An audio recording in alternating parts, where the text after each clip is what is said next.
Setelah 4 hari, tim SAR gabungan berhasil menemukan posisi black box atau kotak hitam pesawat ATR 42500 yang jatuh di kawasan pegunungan di Sulawesi Selatan pada Selasa 20 Januari 2026.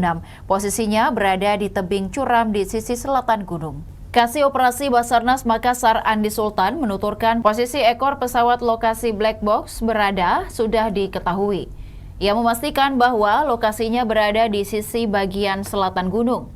Keberadaan black box dipastikan setelah melakukan koordinasi dengan Komite Nasional Keselamatan Transportasi atau KNKT.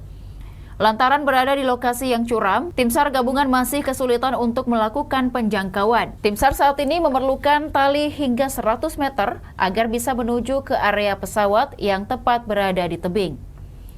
Asisten Operasi Kodam 14 Hasanuddin, Kolonel Infanteri Dodi Priyohadi mengatakan tim SAR gabungan tetap bekerja sesuai arahan dan koordinasi dengan KNKT. Selain berfokus mencari black box, tim juga dibagi dan tetap berfokus pencarian korban. Observasi terhadap black box juga diakui baru bisa dilakukan seusai tim berhasil menjangkau ekor pesawat.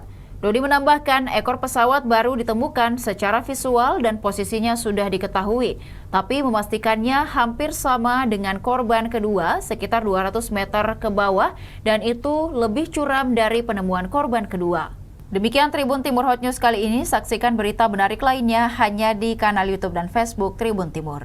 Tribun X sekarang menghadirkan lokal menjadi Indonesia.